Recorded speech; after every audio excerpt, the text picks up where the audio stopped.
Any of you guys watch the Oscars last Sunday? Always love to watch that. One blue. Okay, so someone watched the Oscars. Anyone else hear about the Oscars on the radio afterward? Anyone go to movies? Anyone like when I do this dance move when I'm talking to you? Okay, so we love the Oscars because we love movies. We're always curious, what's going to happen, right? But this year, we not impressed. Not impressed. Watching the Oscar-winning moments, that the things that that won the Oscar for the movie, it's just like, I could do that. Tom could do that. It's really not acting. Well, they use a lot of movie tricks now. If you look at any of those scenes, they use a couple of devices. They use a really powerful soundtrack and two minorities. Two minorities, or just number two is minority? Number two is minority. Okay. Or the number two minority. Which is? Handicapped people.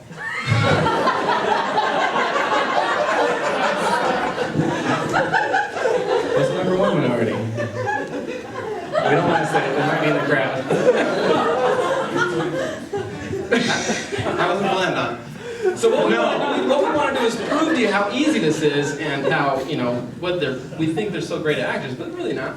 It's just the minority in the soundtrack they have. So we're going to prove it by doing a scene for you here that is Oscar-worthy, okay? We're going to win an Oscar tonight. 2 Oscars. 2 Oscars. We're both going to do a scene that, or a performance that wins an Oscar. So what we want to do is get a suggestion, so you guys know this is fresh and just off the cuff, okay?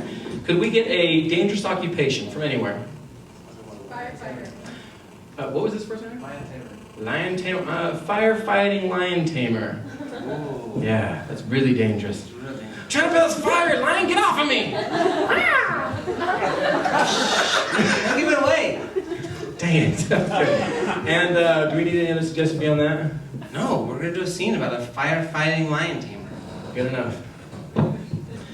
Okay, you ready? Ready? And scene. Down, Roscoe! I have to fight this fire! No, here. Listen, Clemens, if you can't get rid of Roscoe and keep him under control, we're going to let you go with the force. No. I love to fight fires. Obviously, you don't love it enough. Fighting fires is your number 2 priority. It looks like Roscoe's your number 1 priority. You're always playing with him and wrestling in the back and teasing and tickling each other. You have to know that fighting fires is my greatest desire.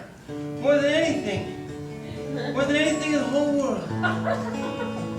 Sometimes when I fall asleep at night, I dream of fire.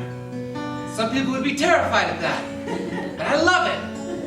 Sometimes I go head first into a fire. I rub myself in Crisco, so I can feel the fire more. It can leave a longer lasting impression. Sometimes I take a camera with me into fire and take some snapshots of what fire does.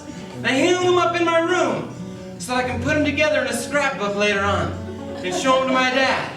Because he was a firefighter. And he was fired from the force too, because he had to take care of Roscoe. And now look at him. He's a drunk. He's a big fat drunk. And why? Because you let him go. And he'll never fight a fire again ever. And now I have to fight every fire in the world. And if I don't put out every fire in the whole world, then the only thing left burning will be his soul. Okay, you can keep your job. Good. Listen, I'm going to go up and I'm going to clean up you guys left a mess when you were practicing upstairs. All the hoses are all over the place. Really It's everybody's job. Everybody has to pull their weight around here, Captain, even you. Some people have to pick up hoses. Some people have to polish the pole. It doesn't say shiny like that on its own.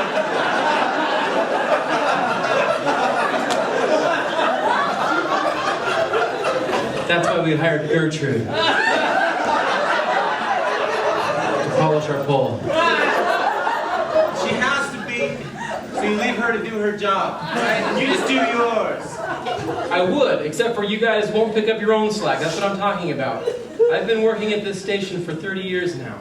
30 years I've been at this station. Seen people come and go, making messes, good firefighters, bad firefighters.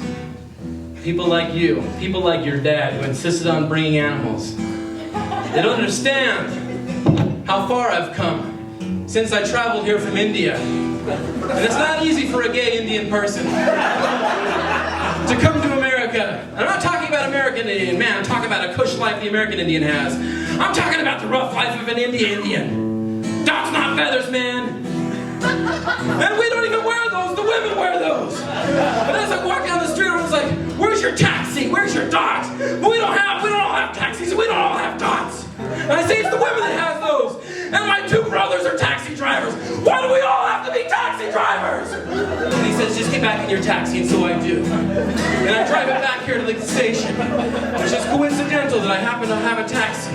And would you hold this? The course not that long. It's coincidental that I have a taxi. And then I also run a fire station. People think, no big deal. Hold down 2 jobs. This is America. Well, in India, all I had was 1 job. Handling your phone calls on how to run your computer. Because you Americans can't run your own computers. Pull out the manual already. Pull out the manual. It's in English. Can't you read? I'm going to come punch you in your stupid white faces. And you make me racist and I hate being racist. Does anybody want these cheese sticks? We don't have these in India. Oh my God, I love cheese sticks! Sorry, I didn't know you were so sensitive about it. Well, anyway, thanks for hearing me out. Scene.